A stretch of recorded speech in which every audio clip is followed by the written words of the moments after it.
Come in. Welcome.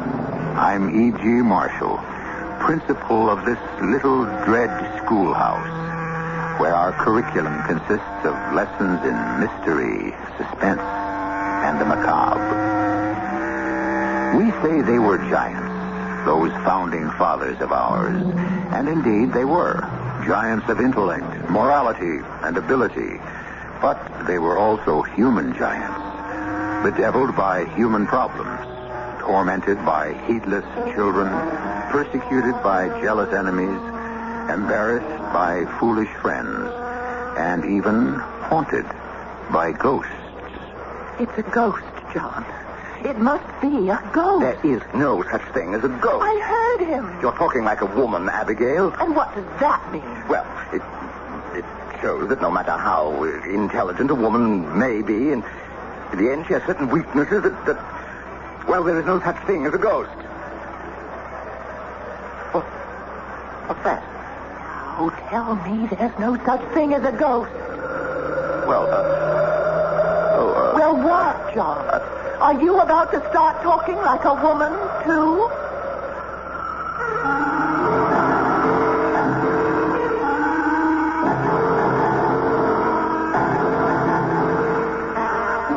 Our mystery drama, Ghost Powder, was written especially for the Mystery Theater by Sam Dann and stars Marian Seldes and Michael Wager.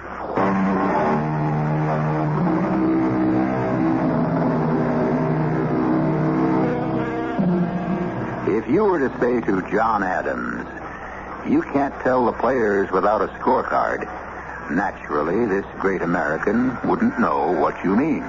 But if somehow you could explain it, he would fix you with that level, steadfast look of his and say that you couldn't tell the players even with a scorecard.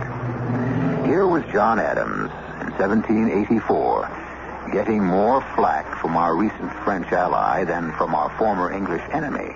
Here he was, ambassador to Paris from the United States, and nobody really quite knew just what the United States was, or were.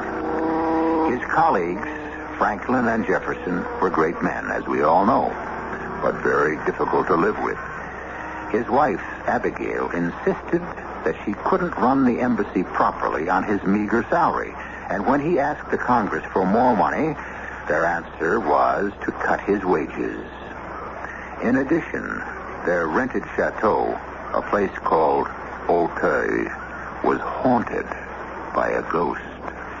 But Henri swears he heard him. Which one is Henri, Abigail? Henri is the one who cleans the floors. When did anyone ever clean the floors in this place? Well, Henri does the best he can. It isn't good enough. Now, dear, about the ghost. There is no such thing as a ghost. Let us discuss this rationally. How can you possibly discuss a thing like a ghost? Rationally, it's a contradiction in terms. John, you simply cannot close your mind. Are you telling me you actually believe I am that... telling you what Henri said. I see. An illiterate French peasant has suddenly become a respected authority on the supernatural. Well, why don't you talk to him? How can I speak to him? I don't speak his language. Ah, but he speaks yours. I noticed that. You noticed what? Aha, he speaks yours. The ah of reproach. See how this humble, uneducated man takes the trouble to learn your language while you will not bother to learn his. That isn't what I meant to say. But now that I hear it stated, I must say I agree with it. I am far too busy to study this exercise in nasality. But, darling, you are the ambassador. Not exactly. I am the minister plenipotentiary. And Mr. Benjamin Franklin is the ambassador. Well, actually, Mr. Franklin is the ambassador emeritus. I wish Mr. Franklin would go home to Philadelphia, where I understand he is worshipped. Mr. Franklin is coming to dinner. Oh, no. Why are you so stuffy this afternoon, John? It's so unlike you. I've been away from Boston too long. Now, about Henri and his ghost. I don't wish to talk about Henri and his ghost. What is there that I can say to this superstitious servant who... Why don't you listen to him first?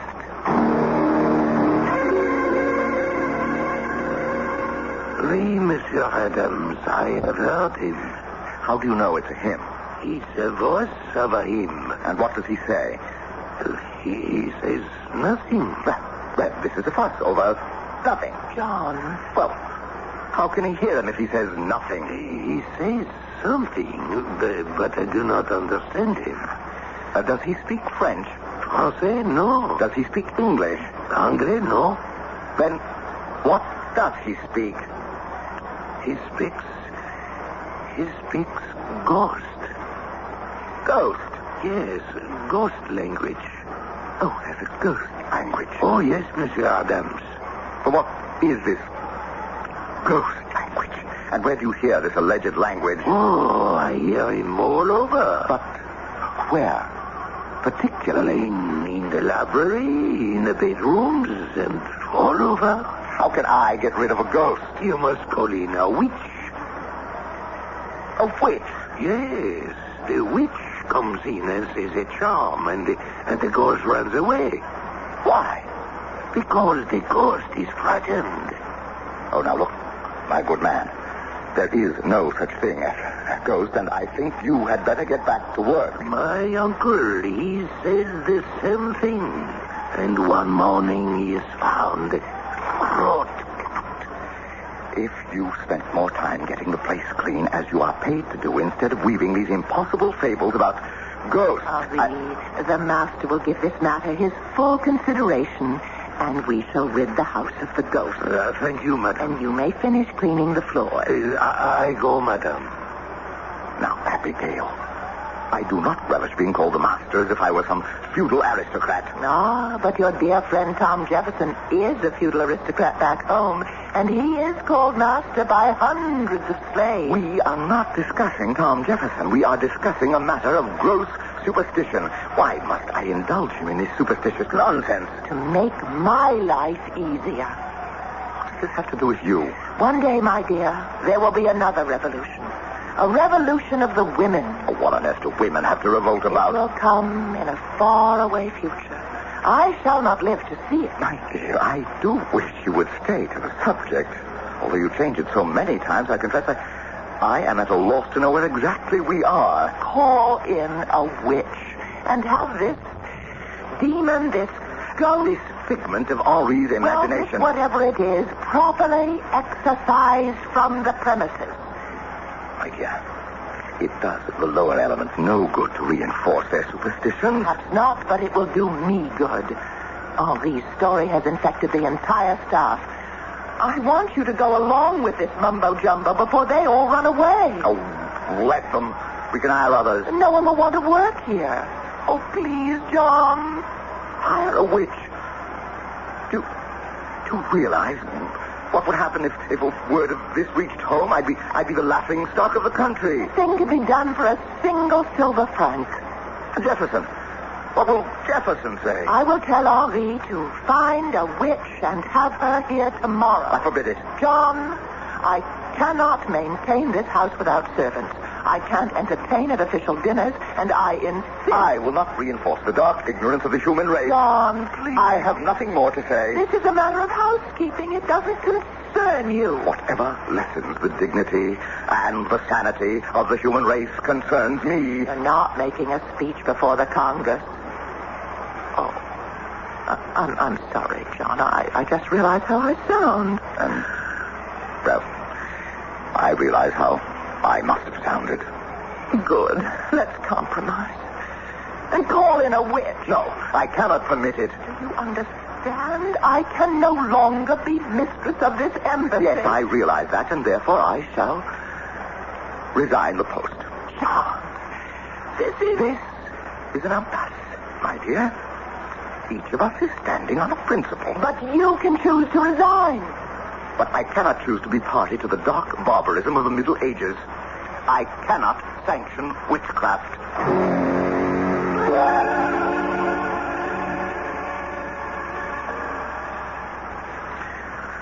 Well, the truth of the matter is the French do not wish for us to sign a treaty with England. John, come to bed. And neither Franklin nor Jefferson can see it. Had enough politics for one night. Neither Franklin's are dead. Can't we talk about it in the morning? Jefferson is so grateful to France. John, I'm very sleepy. Tom, understand that we did more for France than France did for us. One day, everyone will understand it, but tonight, France and England are mortal enemies. Our independence is a body blow to England. Why do you and Franklin and Jefferson argue so ceaselessly? Each of you has already stated his position. I intend to go back to Boston. Yes, dear. Retire from political life. Of course. And to the farm. That would be nice. Practice a little law. Certainly. You don't believe what I'm saying. Not a word of it. Yes? Madame? What is it, Pauline? Madame, I am frightened. Of what? The ghost. Which ghost? Oh, I would assume it's the same one. Oh, now somebody has to put his foot down. John. Young woman, Monsieur? there is no such thing as a ghost. Oh, monsieur, one does not make the joke about the ghost. It is silly, nonsensical superstition, and I have had quite enough. Now, as master of this house, I order you to get to your bed and have yourself a full night's sleep in order that you may be fit for your duties in the morning. Is that understood? But, monsieur... That will be all. Good night. Not another word. You may leave. You have just transformed a problem into a disaster. You told me these people were peasants, and so I thought I would speak like a master. They can't accept you as a master. They can't? Why not? Well, it has to do with the customs of the country. I am becoming rather satiated with the customs of this country. You do not behave like the master of a chateau. Well, how does a Well, master... a true gentleman of the blood would have, in addition to his wife, a mistress. I'm not old enough. Perhaps when I reach Mr. Franklin's age. Oh, John, tomorrow morning, please, hire a witch.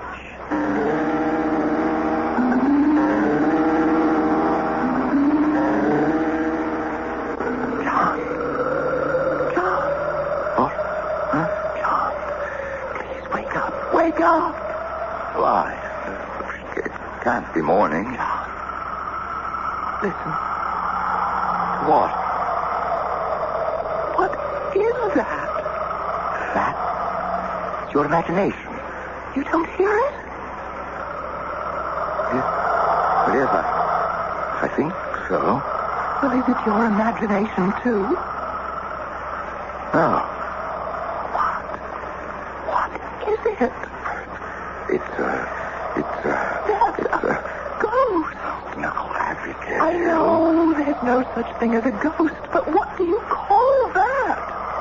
Well, John, I remember my grandfather and my aunt. They'd tell us children's stories about... John, I'm frightened. Oh, dear Abigail, it's impossible. Big, gloomy, frightening house. Who knows what crimes may have been committed here? Abigail, there is no such thing as a ghost. Then why is your hand shaking?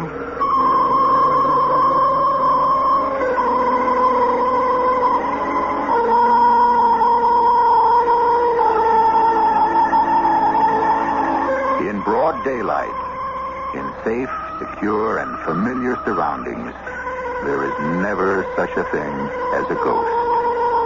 But in the dead of the night, in a strange country, in a large, gloomy house, one can never really be sure. We have never had, in this country, a more down-to-earth, sensible pair than John and Abigail Adams. But they've never had occasion to spend a night like this one, either. I shall return very shortly with Act 2.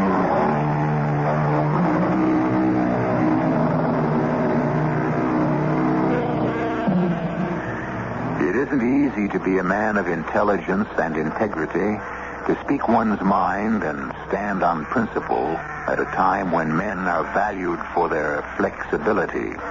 Nor is it easy to be a woman of wisdom and candor at a time when women were valued purely for decorative and pleasurable purposes. And so we have described John and Abigail Adams. And these two intelligent and rational people are now having what can be described as a crisis of confidence.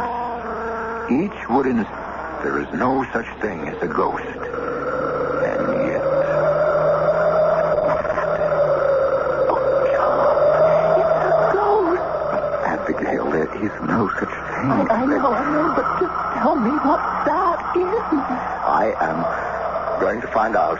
Let me come with you. No, you stay in bed. No. I'll settle this once and for all. John, do we have pistols? Now, when did we ever have a pistol in this house? You have to have something to... Well, if it's a robber, this fireplace poker. But suppose the place is being robbed. What is it that we really care about? That can't be a thief. Thieves would be quiet. What's that? I'll go see. John!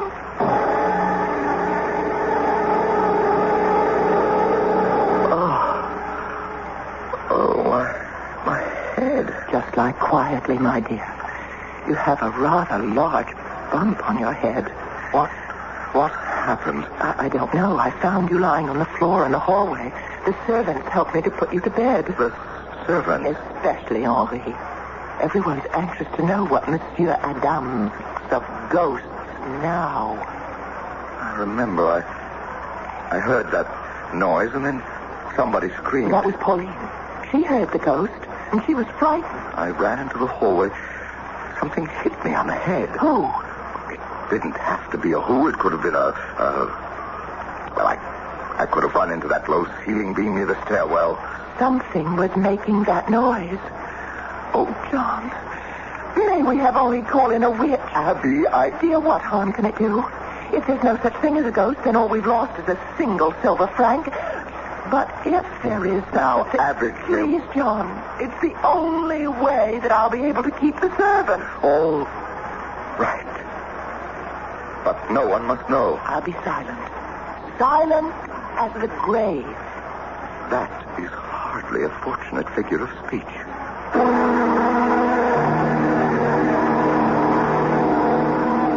John, this is Madame Pinapessa. Monsieur. How do you do? And, you are purported to be a witch? Purported? What does Monsieur mean, purported? I am a witch. Well, I mean... Monsieur is a politician. I am a witch, whose profession is older and more honorable. Well, what can you do for us, Madame Pinapessa? The noise you hear is the Duc d'Ormont. How do you know? He was strangled in the chateau. Why? It was 200 years ago. He was the Queen's lover. She came to visit him here. They were betrayed. These things happen. But if he's dead... What can I say, monsieur? We are told that those who are killed for love never really die. Ah, so he wanders about the chateau, does he? Yes, monsieur. Wandering and wailing for his lost love. And how do you propose to dispose of him? That, monsieur, is my own secret. There are tricks to every trade.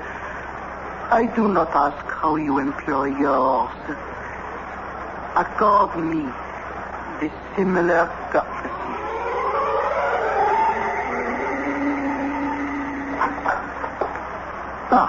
Count de Verlaine.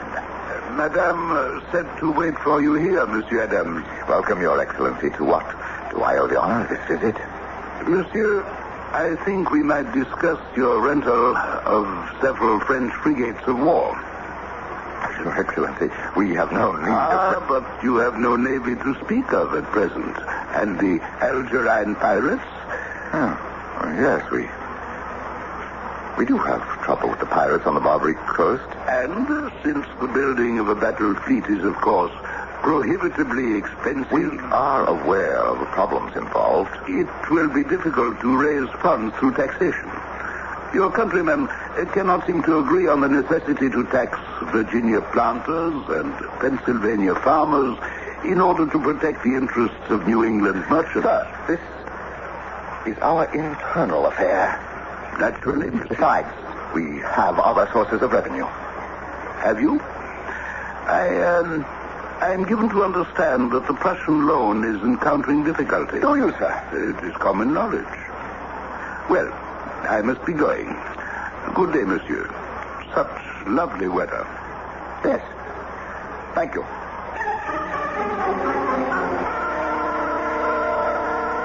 John, Tom Jefferson is in the library. Good. We have business. But you and I and Abby and Colonel Smith were to go riding this afternoon. And John, he wants to marry her. I, Mr. Tom Jefferson, and I reached a meeting of the minds. John, I said Colonel Smith wants to marry your daughter. Later. No, they don't want to wait. Do you know what Tom Jefferson is doing? He is selling us out to France. John, it's impossible. Defending. You're actually defending Tom Jefferson. I disagree completely with his manners, his morals, his philosophy. But I like and I believe he's sincere. Abigail, he has become a creature of the French, and I can prove it.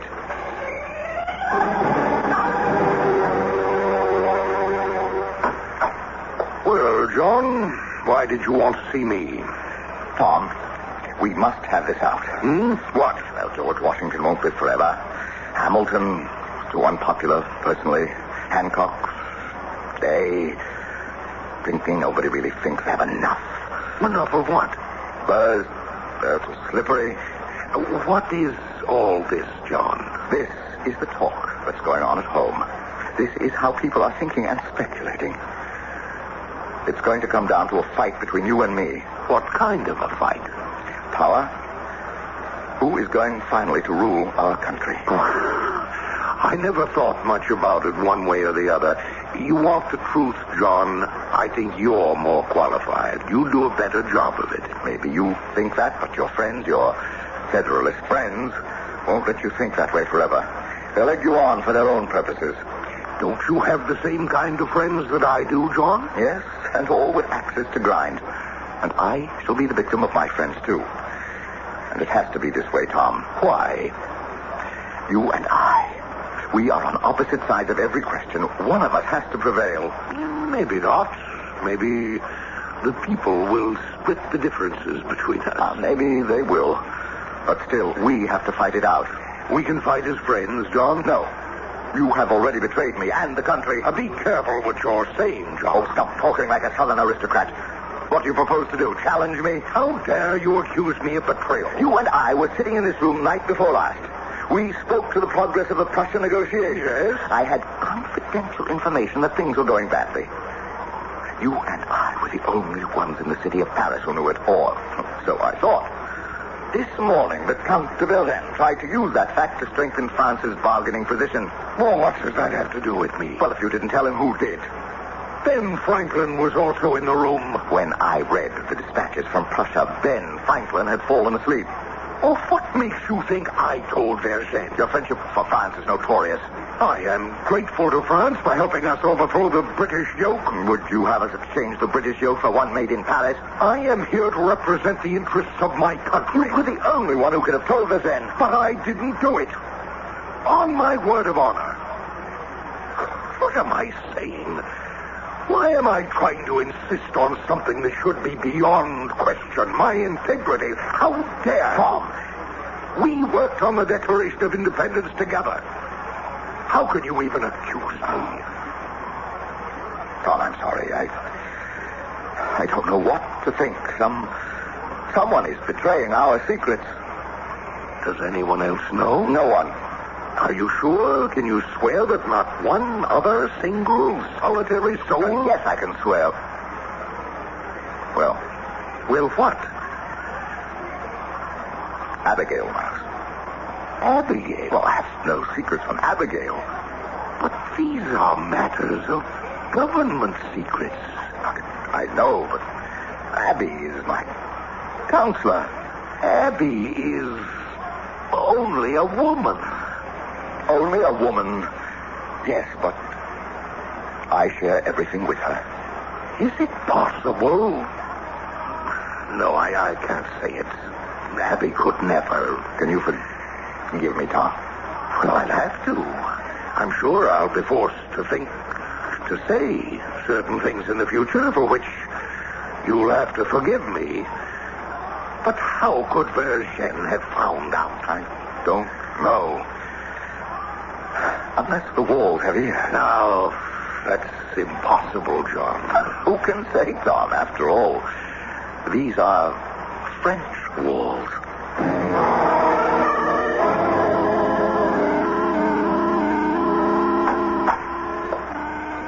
John. Oh, did I wake you, my dear? Oh, you know I always wait up for you. How was your day? Well, Tom Jefferson and I will somehow manage to live as friendly rivals. The British are impossible. French are unreasonable. They are unmovable. The Prussians are inscrutable. How was your day? Well, we got through it somehow. Has our sorceress managed to exorcise the ghost? So far, the staff seems quiet. Could have told Vergen. Perhaps the courier. No. I would stake my life on his loyalty.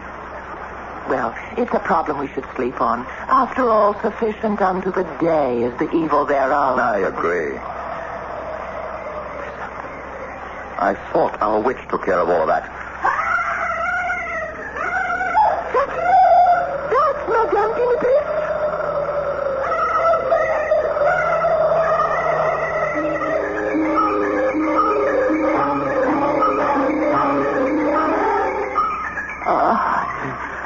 Madam Pinifas. Someone struck her down. Have the servants fetch water and bandages. You won't get any servants come into this room. I'll go myself. Help me. Help me. Now, just try to be quiet, madam. It's true. It's true. What is true? There is... I never believed, but there is such a thing as a ghost. I saw him. I saw him. You saw whom? The ghost. The ghost. Madam Pinifas, speak to me. Speak. Say something, Madam.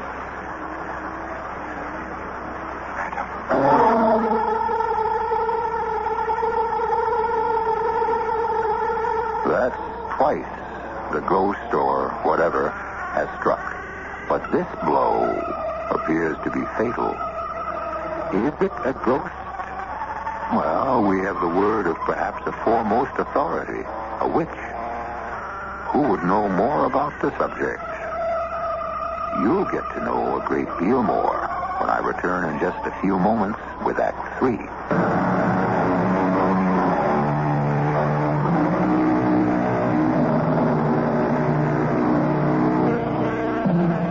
Once again, what is so clear in the bright daylight becomes shadowy and blurred in the dim rays of the moon. Madame Pinifas, a sorceress who has been employed by the Adamses to exorcise a ghost, obviously has been exorcised herself. And this is no time to ask John and Abigail if they really do believe in ghosts. She's dead, John? Yes. But how? How did she die? Well, I saw her lying on the floor, but I assumed she'd been struck down, but... I know there isn't a single mark of violence. Then how did she die? Something must have... Now, we heard her scream. We both heard her. And what was she muttering when we came in here? The ghost.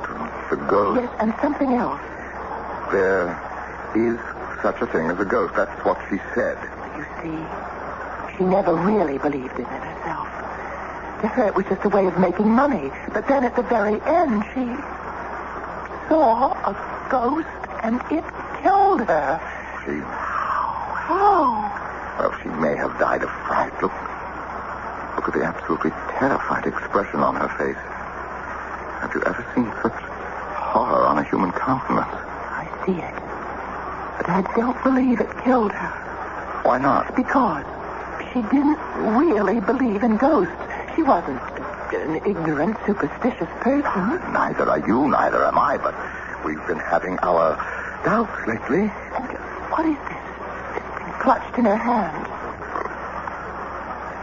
Piece of cloth. It must be a ghostly vestment, part of the shroud worn by the unfortunate late Duc d'Ormont. No, not this. Look, it's muslin cloth. Well, ghosts do wear shrouds of muslin, don't they? John, this cloth is fresh. New. That proves that she was attacked, and she tried to fight. We had better call the authorities.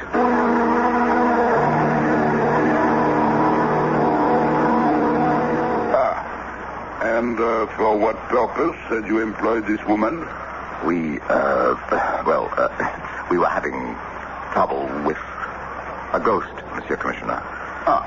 So, make a note of that, Sergeant. The house is haunted, then? It would appear to be.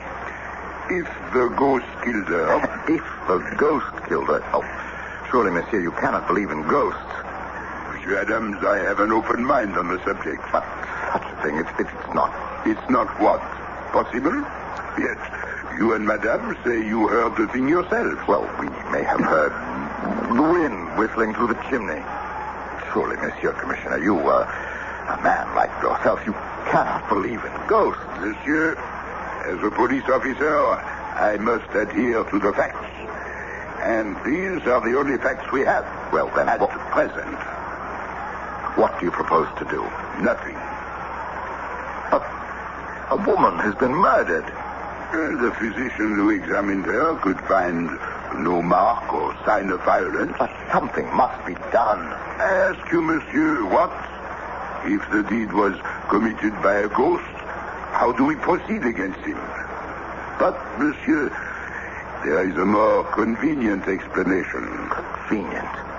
Well, perhaps satisfactory. The woman was over 80. It is entirely possible she died of old age. Yes, that would satisfy everyone. Sergeant, write that she died of old age. The most respectable killer of all.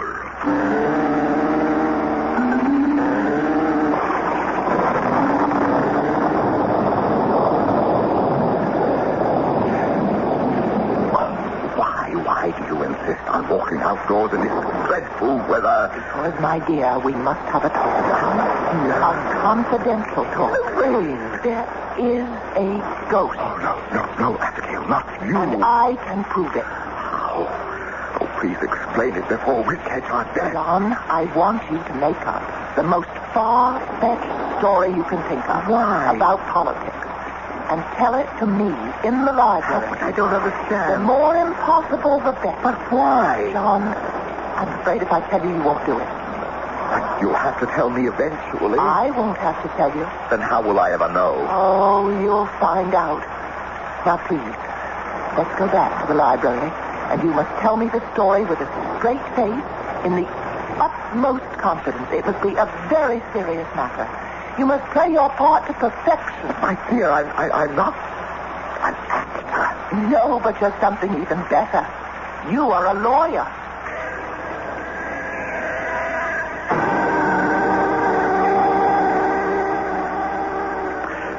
Abigail, this is incredible. Really?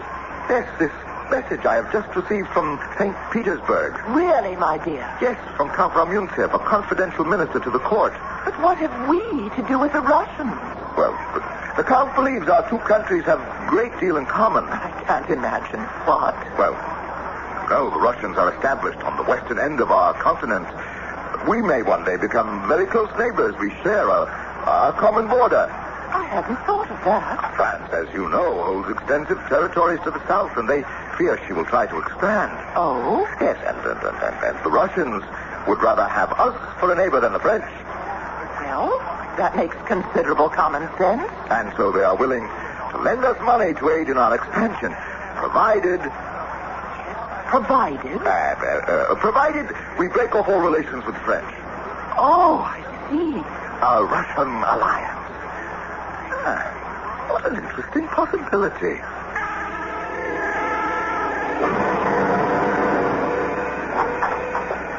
Tom, Oh, you're early. Dinner isn't for an hour yet. You needn't expect me to dine in this house. Tom, now, what is it? You accused me of selling out to France. And all the time you were scheming to betray us to Russia. Me? You needn't look so innocent. I've been told that you're in correspondence with the court at St. Petersburg. For what purpose? How can you ally us to the most tyrannical ruler in Europe? Who told you I was in correspondence with the Russians? A confidential source. The Count de Vergennes. How did you know? I shall explain it at dinner.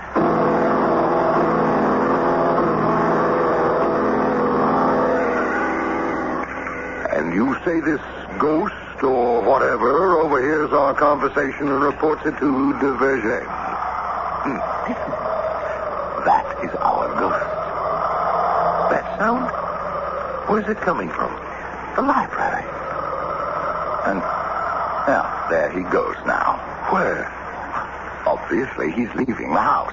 Well, let us settle this thing, John. No, let me go first. Oh, no. Oh, no danger. I shall have 2 stout gentlemen to protect me. Now, let me open the door. Hand me the candelabra. Now, look. Where? Just to the right of the fireplace, you see? On the floor. Footprints. Yes. Those are footprints. Outlined in white powder. Yes. A lady's face powder. Cornstarch powder. I sprinkled some on the floor. Someone seems to have walked out of The wall. That wall. It must have a false entrance, a hidden panel. We should be in no trouble finding it. Now that we know what to look for, there must be a hidden release. Here, tap against every part of the wall. That's it. Keep tapping all over. Listen. We found it. Oh, look. The center panel is opening. Listen. The ghost noise. Can't be a ghost inside. Or can there? It's a long passageway. Feel the breeze. That's what it is, John, the breeze. The breeze whistling through the passageway when the panel is open. That's what makes the noise. Are you sure, Tom? The Polish panel's closed. See? The air is no longer rushing along in the passage. Then the noise is created when the ghost Or whoever. enters and leaves. And that's why Madame Pinipesa was frightened to death. She encountered him. It is the Duc d'Ormond wandering about his ancestral home. Or is it a spy who reports all our conversations to the Duc de Vergennes? Tom, shall you help me find out? Gladly. But how? The ghost is on his way, obviously, to report to the Count that you and I have had a serious difference of opinion. Let us retire to the dining room and finish our dinner. Give him an opportunity to return tomorrow for his regular evening spy work.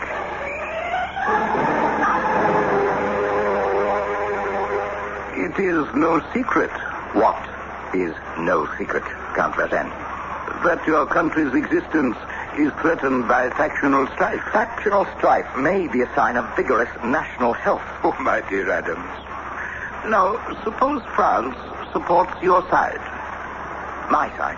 Suppose we give you money, even troops, in the event of civil war. Assuming all you say is true, why support me? We would support a solid, conservative person such as yourself. Do I make myself clear? I must say, sir, you seem to have a most incisive grasp of the situation. We have excellent sources of information. So I see. A word to the wise. Consider it. Indeed, sir. I shall.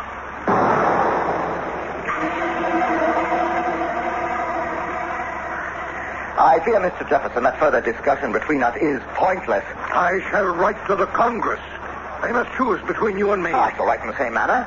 I have no intention of listening to further lies and slander on your part. And I have no intention of remaining a moment longer under this roof. Allow me to show you the door, sir. Well, if our ghost was there, we gave him an earful. if he was there. Did you gentlemen stage your quarrel? Abigail, you shouldn't be here. Why not? It might be dangerous. But it was all my idea. You know, Abigail, sometimes it's difficult for me to believe you're a woman. I accept that as the sincerest compliment you're capable of, Tom. It was so intended. Listen. Yes. Our ghost bestirs himself. Panel has just opened. That's the wind, I hope. And now the panel has closed. He must be headed for the doorway to the library. But if he is, I'm ready for him. Now. Hold him. Hold him. I've got him. Abigail, get a light. A light. There's a light. Here. Look. What? It's the police commissioner. Madame, Monsieur, at your service. What? What am I doing here? Yes, you well may ask. And we are asking. You see, I am conducting an official investigation. Indeed, sir. Yes. There have been allegations of a ghostly presence on these premises. And so, since ghosts are... Yes? Ghosts of what? Ghosts are illegal. You could have told us you were on the premises. No, sir, but it was a confidential investigation. I understand. Have you found the ghost? No, Abigail, nor do I think the commissioner ever will. Will you agree with me, Commissioner, that the ghost would seem to have left these premises for good? Yes, monsieur. It would seem that way. And we'll mention it to no one. Not even to Monsieur le Comte de Vergennes. Oh, that would be appreciated, madame. Besides, the library appears to be too drafty a place in which to discuss various matters in the future. I understand, monsieur. So I don't think that the ghost will be entertained by the conversation of Mr. Adams and his friends anymore. I understand. Monsieur, madame, good night. Good night. Well, that's the end of our ghost. I think. That noise. Panel must still be open. Let's close it. It's the wind roaring through the passageway. John, look. The panel. It's closed. It's not the wind. It's... Now, Abigail, I am sure there must be a reasonable explanation.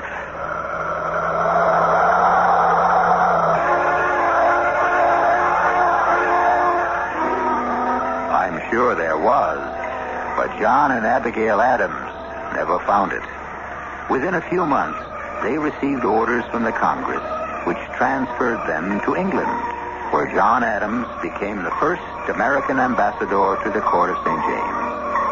And if you think he had problems in Paris, when he arrived in London, he really that's another story. I'll be back with a sidelight on this one in just a moment. There's something almost, I can't say supernatural about Adams and Jefferson. Natural enemies, they were warm friends. They outlived all the other heroes of the Revolution. They became the grand old men of the new country of the United States of America. And America became a fusion of their opposing ideas. And if you really want something to think about, they both died on the exact same day.